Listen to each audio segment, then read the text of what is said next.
So I'm going to get the ball rolling. So today I'm going to be talking about one of the really important things that I see often as an occupational therapist, which is what I call the pillars of health and self-care. So before I start talking to you, I want you to know a little bit about who I am. So my name's Heather Campbell. I'm an occupational therapist working in Toronto. I've worked across Canada. I've worked in a hospital and in the community. And currently I work in Toronto helping people recover from their injuries after car accidents. And I work with people who have brain injuries, concussions, spinal cord injuries, mental health, and physical injuries. So that's a little bit about who I am. And to what's next. So as Nicole and Matt were saying, I am doing life skills sessions over the next 4 weeks. So the first one is the pillars of health and self-care, which we're doing today. But I did want to quickly highlight the next 3 weeks that I'll also be doing, which are topics next week, how to successfully organize your week. Then the following week, practical ways to be kind to yourself.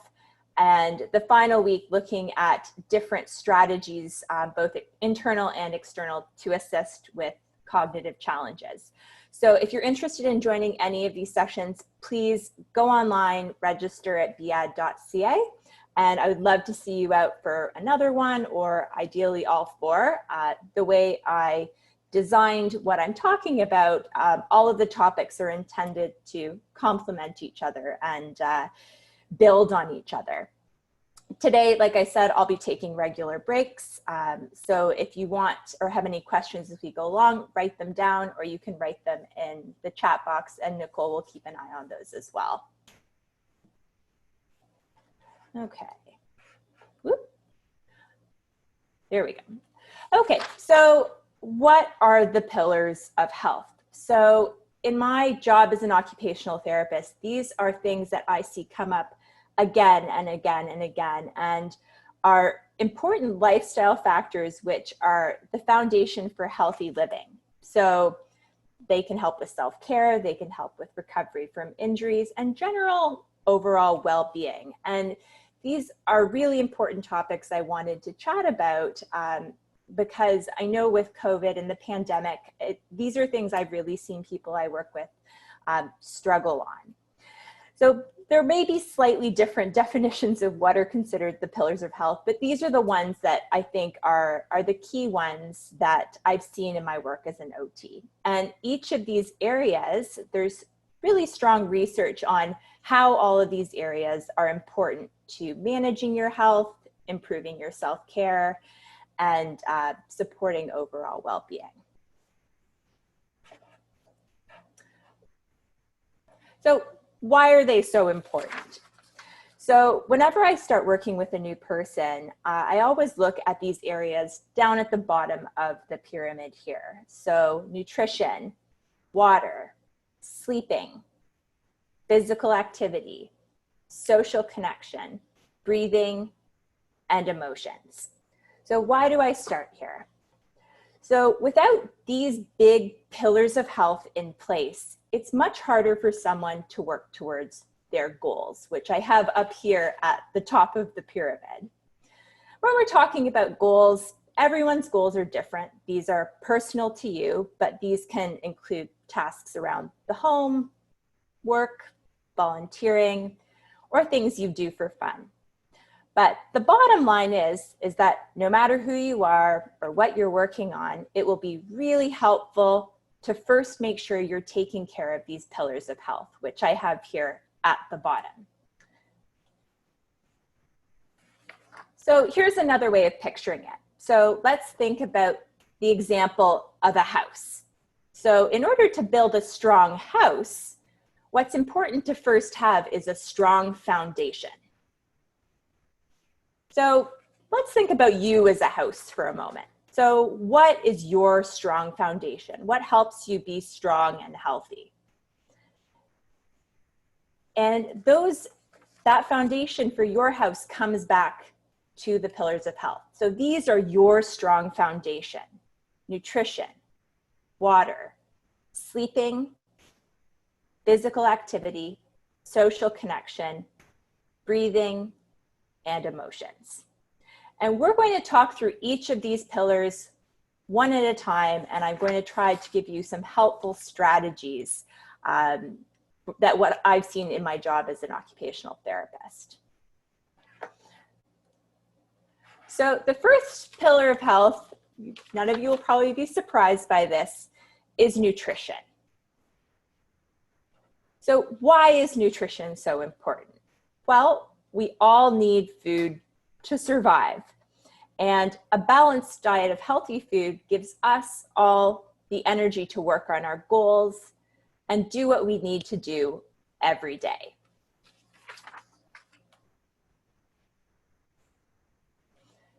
A few other reasons that nutrition is important.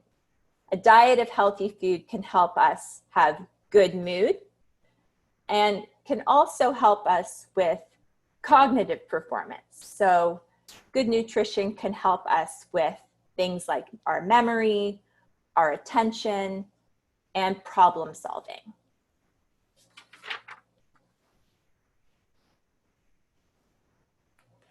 A question you might be asking is, well, what is a balanced diet? So this means eating a mix of healthy food every day. In Canada's Food Guide, this recommends plenty of vegetables and fruit, protein foods, things like chicken, eggs, dairy, nuts, and so on, and whole grain foods. So these are grain products like bread or rice or cereal, but generally the recommendation is to have things that haven't been processed. So for example, when you're shopping, you would be looking for something like whole wheat bread instead of white bread, or whole grain products when shopping. A balanced diet also means it's important to eat just the right amount of healthy food. So take a look at this picture here on the right. So this is straight from Canada's Food Guide, and it has a picture of what it recommends your plate looks like when you're having a meal. So you can see here on the left, about half of your plates are vegetables and fruit. And then about a quarter of your plate, there's protein foods. So there's some meat there, there's some nuts there, that sort of thing, seeds, dairy. And then the last quarter of your plate are whole grain foods. So what Canada's Food Guide says is, try to make your plate look like this as much as possible during your meal. Some simple tips for a healthy diet that I often give to people I'm working with. Number one, try not to skip any meals. What happens when you skip a meal or go a long time without eating is that your body goes into survival mode. And when this happens, sometimes you might even eat more later because you're very hungry. Skipping meals also can help people or cause people to feel tired. And this makes it harder to do everything you need to do because you're tired. So number one, try not to skip any meals. Number two, pay attention to your hunger. So I know this might seem obvious, but generally a good rule is to eat when you're hungry and stop eating when you feel full. So during the day, try to check in with yourself and ask your body, am I really hungry? Sometimes people eat when they're bored or feel stressed, or maybe there's just food around them, even when they don't feel hungry. So if you're practicing listening to your body, this will help with making good, healthy choices around the food you eat. Another simple tip is to slow down. Slow down when you're eating at meals. When you're eating, it can sometimes take 20 minutes or so before your brain realizes that you're full. And because of this, sometimes people will eat really quickly and end up eating too much before their brain tells them that they're full. So by eating slowly, it's easier for your body to tell you when it's full. And this will help you know that you've eaten enough, but also not too much. A few more tips for nutrition and healthy eating. So if you're out and doing grocery shopping for yourself, one tip is to stick to the edges of the store. So the healthy whole foods we were talking about are usually located around the edge of the store. If you've ever heard of shopping the U, there's a U shape around the edge of the store. And this is where things like dairy, bread, meats and seafood, fruits and vegetables are located. And processed, less healthy food is generally in the aisles. Another tip is to make your shopping list ahead of time. So knowing exactly what you're going to buy stops you from buying less healthy items or spontaneously buying something you didn't plan. And by sticking to your list, you will not only have healthier items around the home, but you're also more likely to save money when grocery shopping. And the last tip is to, if you can, try to cook at home more often. First off, it's easier on the budget than ordering in food or going out. And when you cook food for yourself, you'll know exactly what's in it. So you won't have to wonder about hidden ingredients. You're less likely to overeat, and you're more likely to have healthy leftovers for the next day.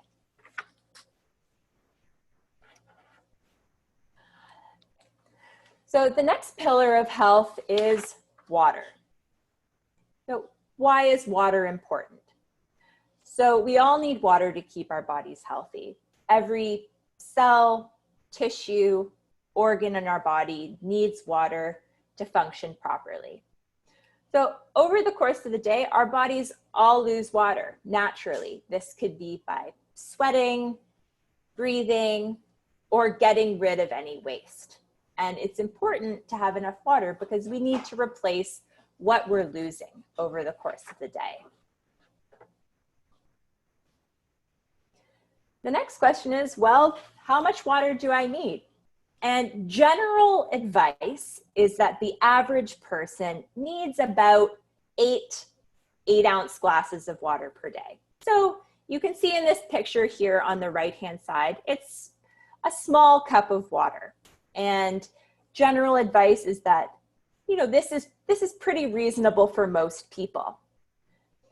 Better yet, you can also pay attention to your thirst. So most people can drink enough water over the course of the day by just paying attention to whenever they feel thirsty. So the recommendation for 8 glasses of water per day, that works for most people, but depending on whether you're exercising or if you're in hot weather or if you're sick, you might need more water. So yeah, 8 glasses a day, it's a good recommendation, but even better, you can pay attention to how you're doing over the course of the day and make sure that you're not thirsty and drinking whenever you're thirsty. That actually sometimes is a better indicator than 8 glasses because it might not be enough for some people and it also might be too much for some people. So paying attention to your thirst. A few tips to make sure you're drinking enough water over the course of the day. When you're having a meal, drink water with your meal. If you're going out to a restaurant, ask for water at the table.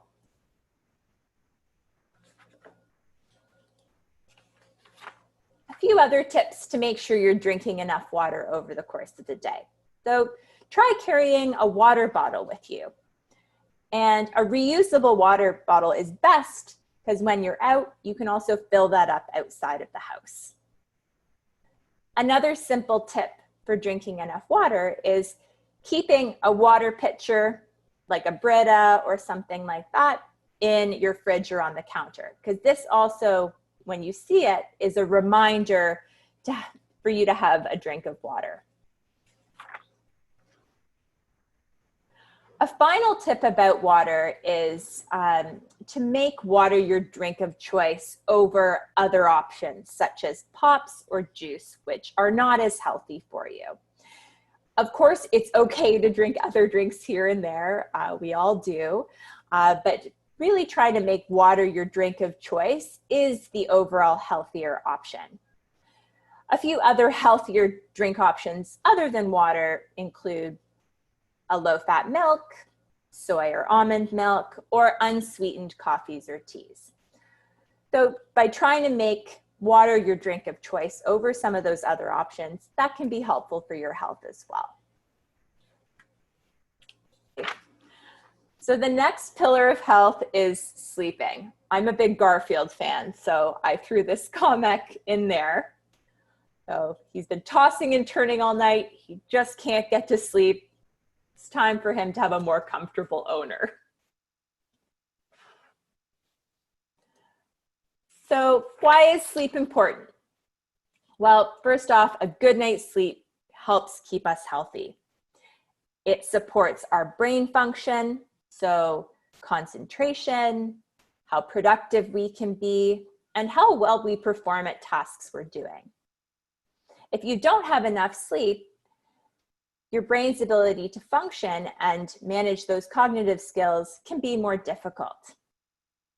Good sleep also helps with how you can be social with other people. So when you've had more sleep, it's easier to have social interactions with other people. And good sleep also helps with good mood and supporting healthy emotions. A few other reasons for why sleep is so important. So it helps lower our risk of diseases and poor health. So for example, if you sleep less than 7 hours per night, you're more likely to get a cold than someone who's slept more than 7 hours in a night. Sleep also makes sure that we have enough energy to do our daily activities, whatever those are. If you don't have enough sleep, you're more likely to crash during the day and need a midday nap or an afternoon nap. And it can be harder to have enough energy that you need for your activities. So a big question is, of course, how much sleep do I need? And everyone's a little bit different, but on average, an adult needs about 7 to 9 hours of sleep per night to be healthy. Well, some people might say that they feel rested on just a few hours of sleep. Their performance in daily tasks is probably affected by less sleep. So for example, someone who sleeps 7 hours per night or rather less than 7 hours per night might not do as well on complex tasks than someone who's had a full night of sleep, so 7 to 9 hours of sleep. Some simple tips for better sleep.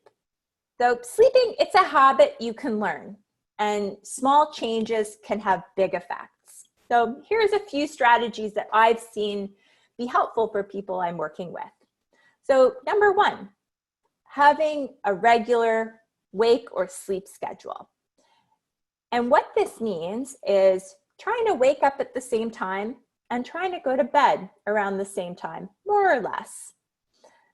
By having a regular schedule for being awake and being asleep helps your body and brain know when it's time for you to go to bed and when it's time for you to wake up. When you're planning a sleep schedule, so if you're thinking, okay, well, I need to be up at a certain time or I need to go to bed at a certain time, try to make sure you're planning for that 7 to 9 hours of sleep per night. Another tip for better sleep is to try to avoid daytime naps if possible. It's not possible for everyone, but if you're able to limit naps, that will help you be able to fall asleep better the next night. Another tip for better sleep is try to make your bedroom a relaxing place to be. This looks different for everyone, but by keeping it clean and tidy, finding comfortable pillows. Some people have a nightlight or nice smells. it's a personal thing. But the bottom line is, by making your bedroom a relaxing place to be, will help you feel more relaxed, and that will help you get to sleep more easily. A few other tips is to try to avoid the following things before you go to bed. So drinks with caffeine, so coffee, Coke, or tea. Try to stop drinking any caffeinated drinks by at least 4 p.m. Other things to avoid is alcohol, because this can interfere with your sleep. Large meals before you go to bed. A small snack later in the evening is often okay for most people, but the general rule is to avoid large meals because this might wake you up in the evening.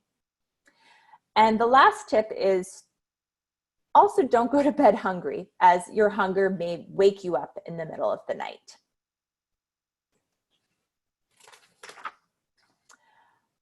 Another few tips for better sleep. One is to find a regular bedtime routine. So a regular routine teaches your body when it's time to go to sleep.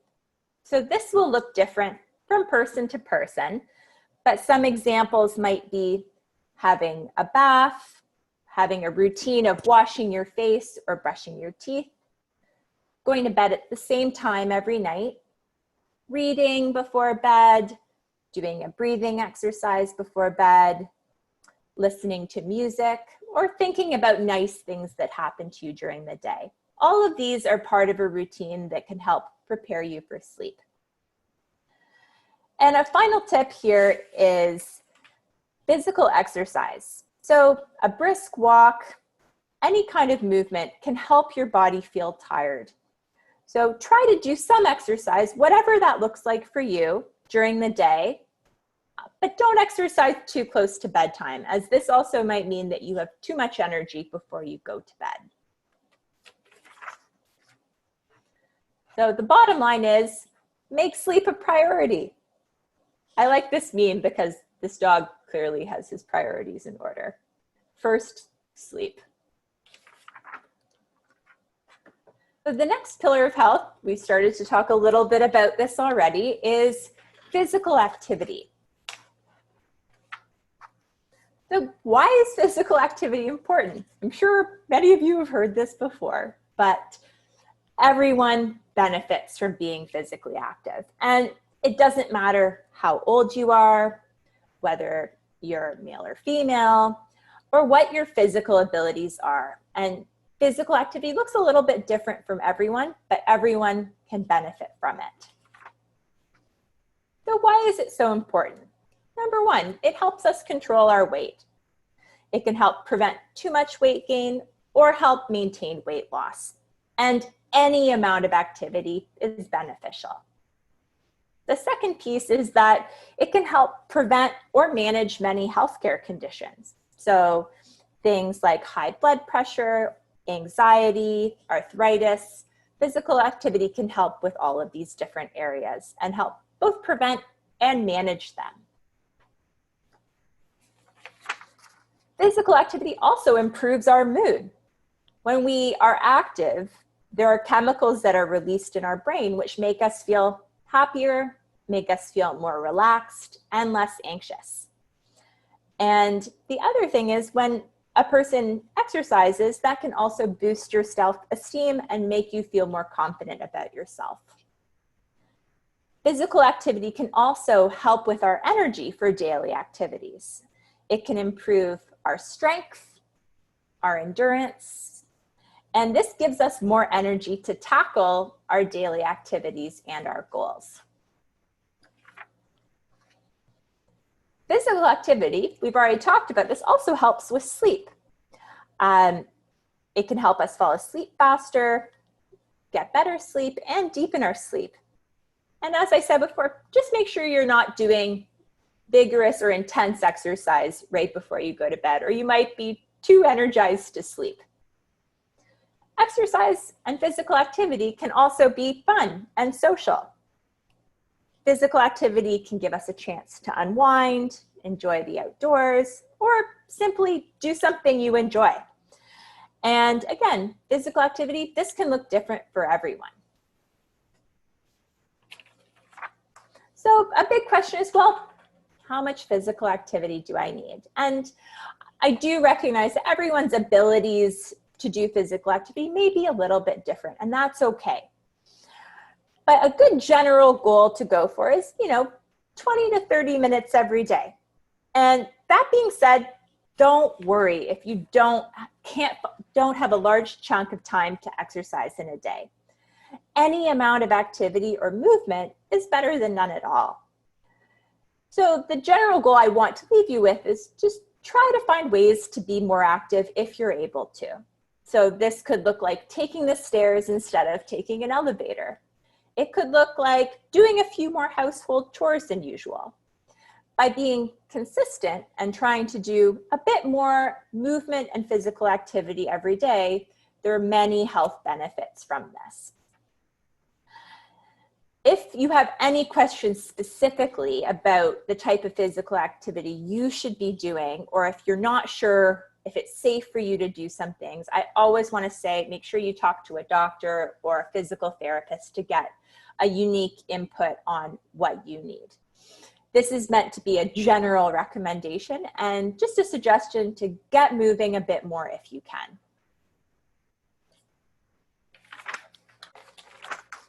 So our next pillar of health is social connection. So why is social connection so important? A strong social support network, this can be really helpful to get you through times of stress, tough times, whether you've had a bad day, whether you've had an illness, or anything that you need some assistance from others with. So having supports from other people, this can help you learn to cope in stressful situations. And also if you have social support, this can prevent isolation and loneliness. Some other benefits of being socially connected with others is that it promotes lifelong good mental health. It also helps us increase our self-esteem. When we have interactions with other people, it tends to boost how we feel about ourselves. How do you build social connections? So for most of us, we might have family, we might have friends, coworkers, we might have these wonderful people that we meet in the BEAD lifestyle groups. Everyone's social connections are a little bit different, but what's important is for us to really try to work and build these social connections because it can help both us and other people. So some simple tips: try to stay in touch. This could be on the phone, this could be on the computer, whatever that looks like for you, but making an effort to stay in touch with other people helps both of you. Another tip to building social connections is try to be a good listener. So when you're speaking with someone else, try to make sure that you're listening to them as much as you're talking. Some other tips are, try to help out other people when you need it. They'll find it very helpful, and we often feel very good about ourselves when we help other people out as well. By encouraging others, so our family, our friends, our coworkers, whatever that looks like, this can also help us build our social connections by taking care of others and supporting others. So, where do you make social connections? It's different for everyone, and you all know yourselves and kind of what works for you, but some general places, volunteering, joining a group, again, like this lovely BEAD group here. Going online, so these could be social media sites, this could be online sites at some of the brain injury associations, or maybe taking a class. So some community centers have great general courses that are drop-in, that are intended for different ways to meet different people. But regardless of where you make your social connections, the bottom line is that social connections help support both your physical and your mental health. And right now, during COVID, I know that it's harder for people to reach out. So by really focusing on trying to find ways to connect with other people, even if it's just online, can make a huge, huge difference for both your physical and your mental health. Think about it as an investment, you know, for both you and other people.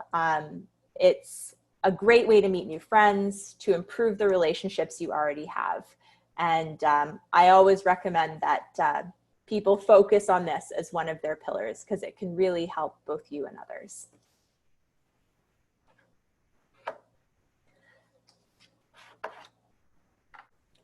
All right, so pillar of health number 6 is breathing.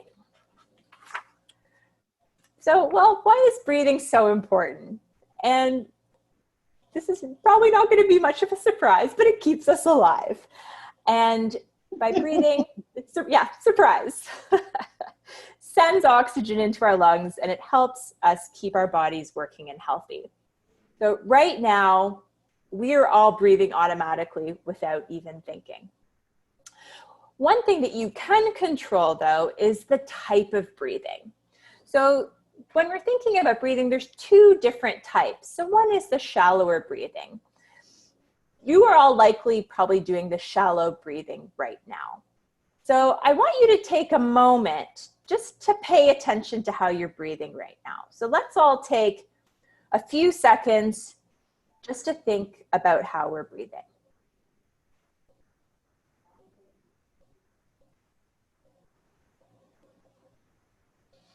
So right now, and I'm going to stop sharing for a second. How would you describe your breathing? Was it shallow breathing or was it deeper breathing? What would you say? I'm breathing pretty slow. Pretty slow. Okay. Shallow. Shallow. Okay. It's shallow for me too, definitely. What I'd like to try to do with you all is just to take a minute to practice some deep breathing with me. So what I'd like you to do is just close your eyes, if you can, and just focus on your breath. Okay. So as you're focusing on your breath, try to make your breath slower. So inhale, 1, 2, 3, and exhale, 1, 2, 3. All right, let's do that again. Try breathing through your nose this time. So inhale through your nose, 1, 2, 3, and exhale through your nose, 1, 2, 3. Okay, we're going to do this again. I'd like you to put your hand on your stomach, right around your belly button if you're able to. And let's do this again. So inhale, 1, 2, 3. And exhale, 1, 2, 3. So slowly and deeply. I'm going to get you to breathe on your own. Try to do that deep inhale and exhale for about 5 more seconds on your own time.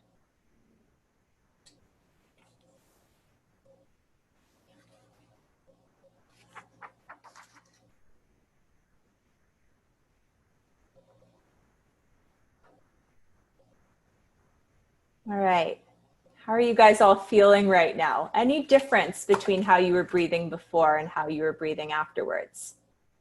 Jumping back to the slides here. So with deep breathing, and to your point, you know, in that case of one person, yes, it did increase your dizziness. So if that doesn't work for you, please don't do anything that makes you feel uncomfortable. But in general, deep breathing is a tool that people can find to be helpful with stress or with difficulties with mood. So by taking even 5 minutes to do some slow, deep breathing, in most cases can help people with these things. In my practice as a therapist, I also see that deep breathing is a helpful tool for people who have pain. So when people are in pain or stressed, often they will breathe a little bit more shallowly. So with their chest kind of, it's more of a chest breathing, a shallow breathing. And by thinking about trying to to breathe more deeply when you do have moments of pain. This can be very helpful. Deep breathing can also be a tool to focus your mental attention on your breath, which helps you bring yourself into the present a little bit more. Can kind of help you from stop worrying about anxiety, any regrets, any things you're worried about by focusing your energy on your breath. So it's a tool to be more present. So I hope that some of you felt, it sounds like a few of you felt a little bit more relaxed by trying that breathing exercise. So I'd encourage you to try that. There are meditation apps or various online, even on YouTube, some guided meditations, which you can turn on that can be helpful to coach you through some breathing as a way to be relaxed as well. Okay.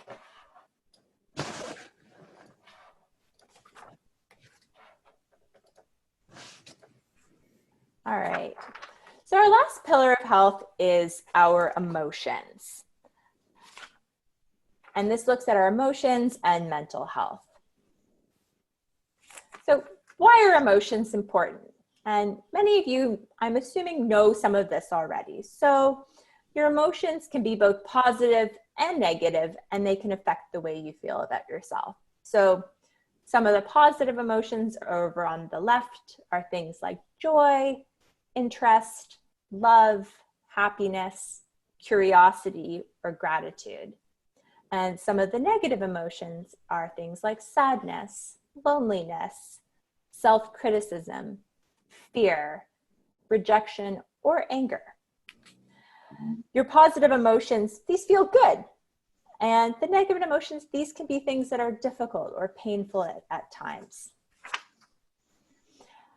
Everyone is going to have a mix of positive and negative emotions. So if you have more positive emotions, you're more likely to have a boost in your mood. And if you have more negative emotions, you're more likely to have poor mood. When someone has a boost in mood, they're more likely to have energy and get things done. And when someone has poor mood, they may be more tired or have a harder time getting things done. So what I want to focus on here is that it's important for us to pay attention to our emotions and how we're doing. And this helps us make a plan to support finding those more positive emotions and taking steps to manage the negative emotions. And managing emotions, that can be a really hard thing, and it's something we can't always do by ourselves. So please ask for help when you need it. And this can be from a number of different people in your life, which we'll get to. Some general tips that I want to give you today are tips to help with your positive emotions. And a lot of these things we've sort of talked about already. So getting enough sleep. So 7 to 9 hours of sleep on average can be really helpful to help with your positive emotions. Regular physical activity, which we talked about. So trying to get 20 to 30 minutes a day of some sort of physical activity, no matter what that looks like for you. Everyone might like different things, but trying to get moving a little bit. Healthy eating. So trying to eat plenty of fruits and vegetables, having your plate look like that Canada Food Guide plate where half your plate is fruits and vegetables, a quarter is protein, a quarter is whole grain. Trying to drink more water. And another tip to help with positive emotions is also keeping a regular schedule. This gives us things to look forward to in our day, which helps boost our mood as well. Some other tips to help with positive emotions. So focus on things you can control. So even right now during COVID, there's a lot of things that we don't know what's going to happen, and that can be really stressful and cause some negative emotions in all of us. So one tip I give to a lot of people is, focus on what you can control. Like, what am I going to have for breakfast this morning? Which friend am I going to call later? These are things that you can control, and if you're focusing on that, helps you feel better about yourself. Maintaining social connections with people in your life. So even a regular check-in, where you know you're calling a certain person, every Thursday, or things like that to look forward to. Maybe it's a BIAD group, but having regular things in your schedule and social connections that you're really working to find time for can be very helpful with your positive emotions. Another thing is to try to be present. So focus on good things that have happened today. So it's a sunny day, I had a nice conversation with a friend. Whatever that looks like for you, it will be different for everyone. For me, I went for a walk this morning, and that was a really nice thing for me. So that's something to help you be present and also be grateful for things that are going well and that you're happy about in your life, whatever that looks like for you. And the last thing is, do something you enjoy. This is, again, a very personal thing. This might be listening or reading to books. It might be volunteering. It might be watching a TV show. Whatever that looks like for you, try to find time for yourself and find time to do things that you enjoy as well. And the last thing I really want to leave you with is to ask for help if you need it, because we're all in this together. It's a tough time for everyone right now, and we're all in the same boat. And if you need help, chances are someone else needs help too. So ask for help from others. So maybe reach out to a friend on that, maybe that Facebook chat that one of you was talking about. Connect with a family member. Maybe there's some other life skills groups at BIAD that you can connect with and ask for help. Or also look into connecting with your healthcare workers. So if that's a family physician, maybe you have a therapist of your own that you work with. Connect with those people because we all need help from other people sometimes, every single one of us. And it's good to ask for help when you need it to help with our emotions, especially now, because we're all in the same boat and we all need to support each other. So I've kind of gone through all of the pillars today, but I want to bring it back to this pyramid that I talked about at the beginning. So my takeaway from today, and what I hope is helpful for you, is that no matter who you are, no matter what you're working on, it's going to be helpful for you to focus on those pillars of health at the bottom. So nutrition, water, sleeping, physical activity, social connection, breathing, and your emotions. And these are the key steps to self-care, which will help you to be successful in any of your goals. And these pillars apply to all of us. So I do hope that, this visual here helps you see how those are really the foundation to build your strong house, like I talked about earlier, to help you move forward with things you want to do and any of your goals, whatever those are. And I'm done for today. That's it. So perfect, just after 3, so good timing. Thank you so much. Yeah, so I'm going to stop sharing now, and I'm so thrilled you all could join, and I'd be delighted to answer any other questions you have.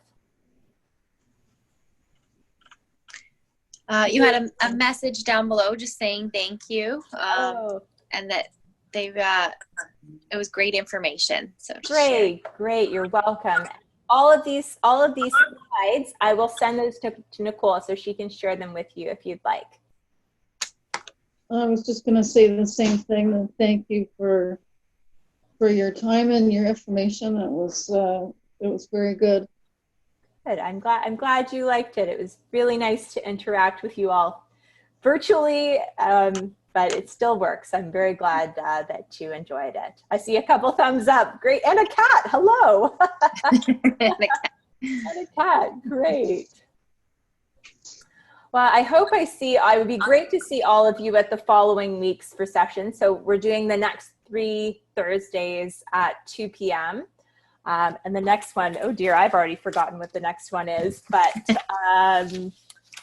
how to successfully organize your week is next week. So I've got lots of more tips and tricks up my sleeve. So would be delighted to see any and all of you again and share with your friends.